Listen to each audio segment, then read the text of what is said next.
My name is Christopher Bolkar. I am a psychology major at Indiana University East. My first college experience started way back in 1994. I only went for a semester to IUK. I blame that on the fact that I was young, I was immature, and the fact that I could skip class and get by, and then it finally caught up to me when I didn't pass a course. I was offered a job and I took it, and it didn't seem to matter that I didn't have a college degree at the time.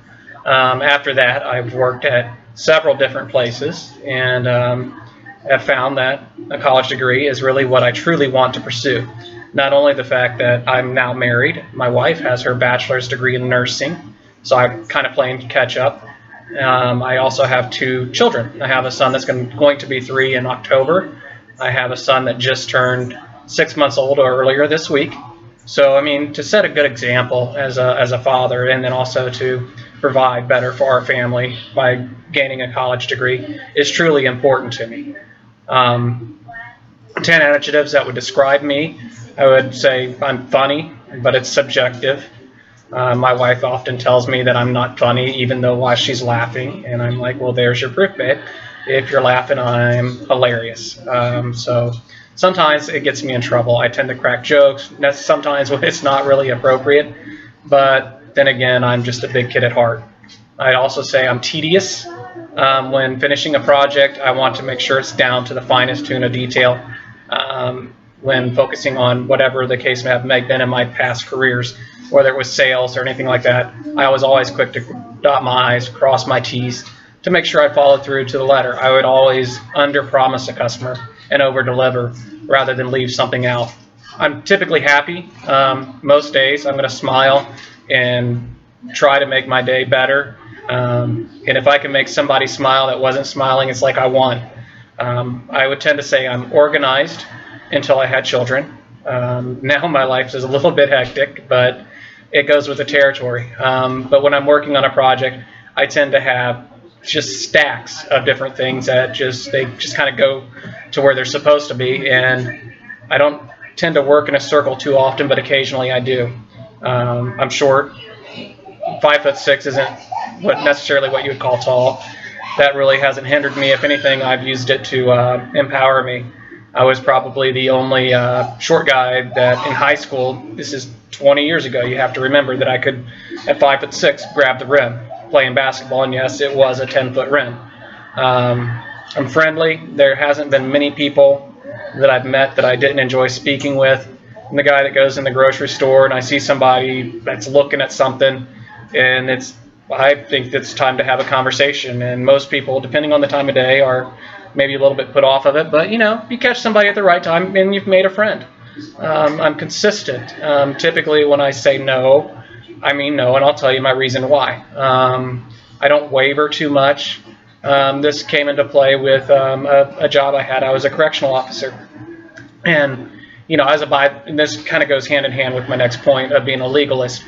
The rules were this, and this was this is this. It says not to wear your shirt untucked unless you're in like the housing unit, the cell block, whatever you want to call it. And a lot of people had a hard time with that, and they said, that I'm the only one that enforces that. But every rule is meant for a reason, in life as well. Just like I won't cheat. We went to Meijer last night, bought some groceries, and the guy made a mistake. We had like a little formula coupon. You get a rebate checks in the mail that you get $5 off when you purchase your formula, and it was. And he put it through, and for whatever reason, he put the entire purchase on the rebate check. And I was holding my card. I was visiting with the guy, again, friendly, happy, enjoying the conversation with him, and just, never swiped my card. And I got to think about it as I was walking away. I'm like, nah, surely I swiped my card, because he wouldn't have given me my receipt if I didn't. So I get home, I pull out my iPhone. I'm looking to see if I paid for it, and lo and behold, I paid for my prescriptions, but not my food. So I call up the store and talk to Karen and said, hey, I think you guys mischarged me, and this is going to be something that you're probably going to be surprised to hear. You didn't charge me enough. I said, I had this $5 coupon that you were supposed to take off my total, but you didn't. You took off $268. So today, I went up, paid them their $263 because it's right. And again, legalist. If it was done to me, I want to make sure it's by the book. I'm accepting.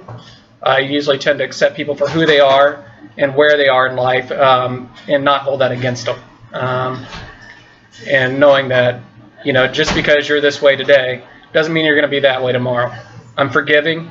You and I could have a blow-to-blow argument, and typically about 5 minutes later, I'm going to be like, hey, man, how you doing? I might even just try to go somewhere else with the conversation. You might still be mad at me because we had a disagreement, but in short, I probably have put it behind me, and kind of you blow your temper, or not even so much blow your temper, but you have a different, somebody hurts you.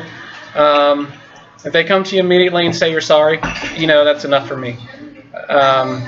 My favorite TV show is The Big Bang Theory.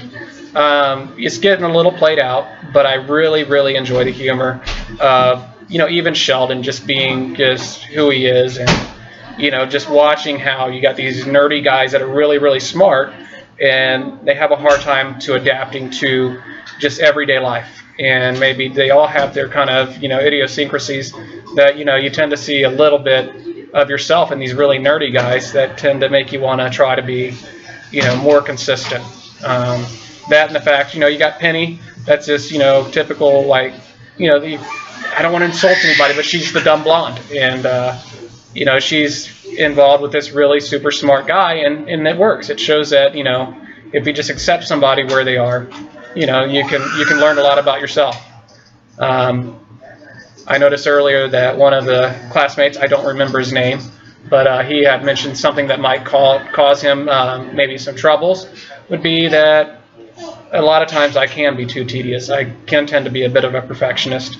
That might hinder me a little bit in the fact that I want to crack jokes maybe at an inopportune time, as he can, might go against me. But I do think the fact that I'm friendly, I'm organized, and consistent might serve me well in this class.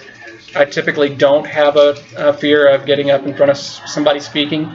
I tend to have more of a problem of knowing when not to speak.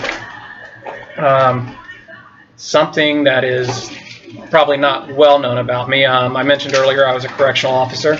I was also a graduate of the CERT Basic Academy, which is a Special Emergency Response Team. We were a life-saving team that would be called in only if hostage negotiations had failed. So basically, we were the SWAT team of the prison, so that, the only time that we were going to come in is if, it got really bad. And then it was our instruction to eliminate the threat.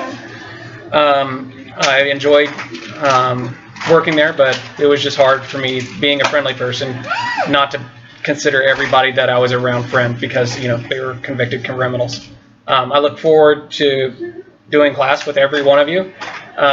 Welcome to the class. I'm sure we can assist each other in many different ways, and offer each other constructive criticism, to where we can see where our shortcomings are, or maybe where our strengths are, so that we all can build upon our foundation, and then once we have this class, be able to have that solid foundation and move forward to become better speakers and more comfortable, because it's going to serve us in everyday life, whether it's going to get a job interview, or presentations in different aspects, or for my case, I want to continue on with psychology. I want to get my master's. I want to be in the counseling setting, and also be able to know how to concisely convey my point of view, to where there is no question in what I'm saying, because I tend to, when I speak, I say what I mean, and I mean what I say.